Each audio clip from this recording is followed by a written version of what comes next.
Jokanyo mag od bura mar senet ne okwedo mokalo jatend piny migosi William Ruto ka olore gi dhok ma bende notiyo godo matudo jod bura mamalo gi mago mar senet gi weche mag mibadhi. Senators go wacho ni gimane jatend piny owacho no rach mokalo madwaro nitie mondo mi ochiw ler gi neno moromo i dhok ma bende notiyo godo maketo gi lai manyime kaka jogo manyayo mibadhi e pacho kae. Senator mar kaunti ma Homa Bay Moses Kajwang' wacho ni gin gitiyo tijgi kalore gi dwaro mar duonda chik ka bende no wacho ni pend chik bende oyienegi mondo mi giluong kata mana jatend piny owuon mondo mi ochiw ler ma ong'eyo ewi jogo manyayo mibadhi e pacho kae. There is secondary oversight that Parliament exercises, and we are doing that pursuant to the constitution we have, not the constitution that we wished we had. Article 125 gives us the power to compel the appearance of any person before this committee, including the president, who is making allegations of unethical conduct on the part of Parliament. I want to challenge the speakers of the two houses, because they are the ones who chair the Powers and Privileges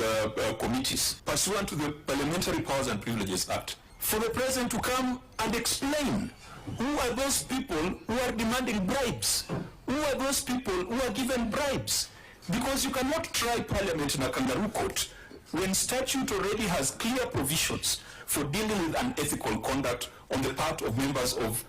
National Assembly or members of the Senate.